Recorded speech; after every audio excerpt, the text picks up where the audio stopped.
From my childhood, I have been number one in everything. In studies, from history and geography, to music and fine arts, I had always ranked first in all subjects. In sports, from fencing and shooting to equestrian and tennis, I had never met my match. I was even proficient in cultural essences of various countries, such as tea ceremony, flower arrangement, and gentleman etiquette.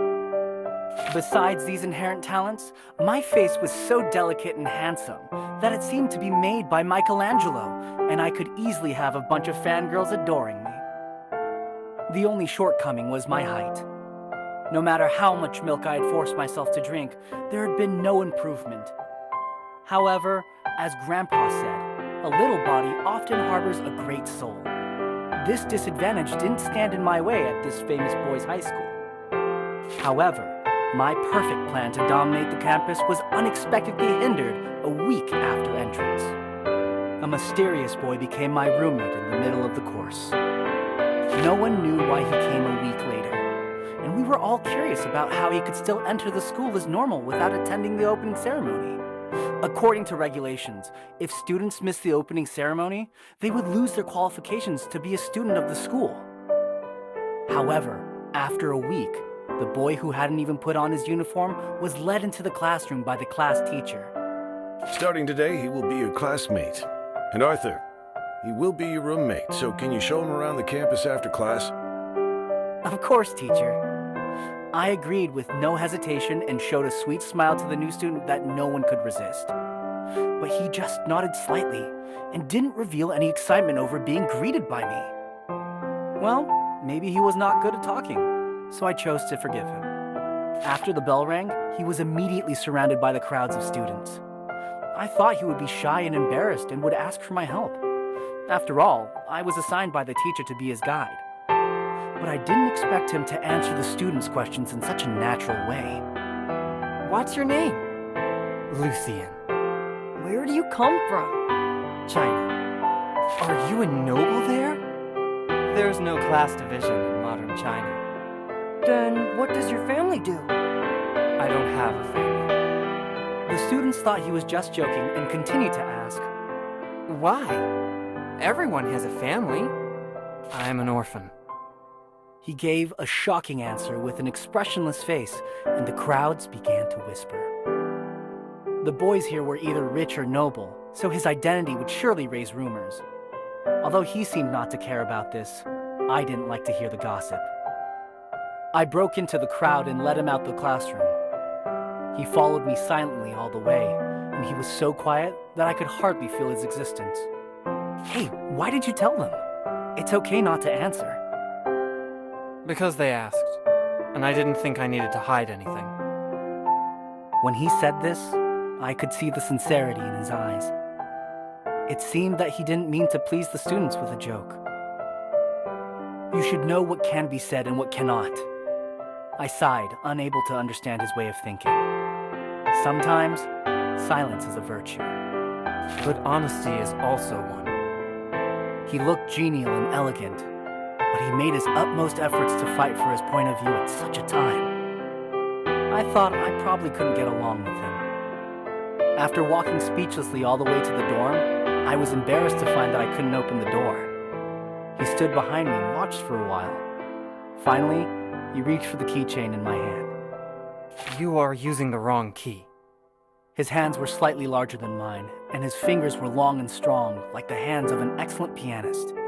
I looked up at him slightly and realized he was taller than I was. Done. He walked straight into the room after returning the key to me. When he realized that I was still standing there, he turned to me and asked, Why are you staring at me? Is there anything on my face? No. I awkwardly looked away and changed the topic. I just didn't notice you were so tall. My height is average. He looked directly into my eyes, which was the first time he had ever looked straight at me since we met. To be honest, I think it's because you're petite. This was the first day we met. It had been horrible from beginning to end. From that day on, everybody started to shun him, as I expected. He didn't care much about it. Every day, he just shuttled around the dorm, school building, and library with books in his arms, alone. At first, I thought he was always studying till midnight because he was always behind in his studies. Every day after I fell asleep, he was still writing swiftly, and when I woke up, he was already sitting at the desk. He was like an untiring perpetual motion machine, and I even wondered if he was a sleepless humanoid. But one day, I accidentally passed his desk. I couldn't restrain my curiosity and peeked at it. Then I realized what he usually read in the dorm was not the content of our textbooks at all. After that, I went to look up the names of those advanced subjects, which turned out to be college courses. Although he had previewed many courses in advance, he was never absent in class and sat upright while listening and taking notes. But when it came to PE classes, especially basketball, rugby, and other sports requiring teamwork, he was always absent for a variety of reasons. Even though he didn't come onto the court, he would still sit by and watch everybody. I didn't know what was interesting about watching boys sweat like this, but he seemed to enjoy it. He tried to be invisible all the time, making people forget about his existence. But if you paid attention, you would find that he had always been there. He watched us silently, being neither too close nor too distant. He was like a drop of oil dripping on the water, which gave me a subtle sense of strangeness. I'd been waiting for an opportunity to compete with him. After waiting for nearly a month, the fearsome surprise test finally arrived. I naturally won the first place in every subject with ease, and he was in the top 5, which was neither noticeable nor too bad. To be honest, I was a little disappointed. I thought he should be able to surpass me in 1 or 2 subjects. After all, he had already previewed senior courses himself. But in the end, it turned out that he was not as mysterious and intelligent as he seemed to be, but was just a little too anxious to learn. After that, I stopped paying attention to him until I met him in the elective tea ceremony. The elective had high credits, but not everyone could choose it, because it wasn't the student who chose the teacher, but the teacher who chose the students. To obtain the qualification to attend, we had to take many tests. But the teacher, known for his strictness, praised Lucien in class so that all the students remembered his name that first day. This completely ignited my curiosity and competitiveness. I hardly listened to the teacher in that class. After class, I rushed out of the classroom and blocked him in the corridor. "Lucien, compete with me!" No. He bypassed me without lifting his eyes. The crowd began to talk, occasionally with a few sneers. My face was burning. I couldn't help but call after him in anger. "Does Mr. William think so highly of you just because of your gloomy face?" As soon as the words came out, the crowd started buzzing. At last, he stopped his steady footsteps and turned around. Although he was calm and poker-faced, I could obviously feel a strong sense of oppression. I'll give you a reason. As we returned to the empty tea ceremony classroom, he locked the door to block the students who wanted to look on. May I? Before I could respond, he took the initiative, which was rare to see. Seeing me nod, he set about in a skillful way. Without saying a word, he poured boiling water into the pot and quickly poured it out. In the blink of an eye, he had completed the first step of the tea ceremony. Brewing, sealing the pot. His actions were as smooth as flowing water. It was real art. While I was still in awe, he had stood up and stepped aside. It's your turn. I was too ashamed to show off in front of him. I had to lower my head and admit my failure. No need. I lost. He clearly prevailed over me, but instead of showing off in public, he just hid his strength. To me, such behavior was simply contempt for God's gift. Why do you never show your strength? I didn't hide it on purpose. While speaking, he tidied the things up as if we were talking about something unimportant. Usually I show the strength Lucien should have as a student, But what you see now is the strength Lucien should have as himself. Why do you do this?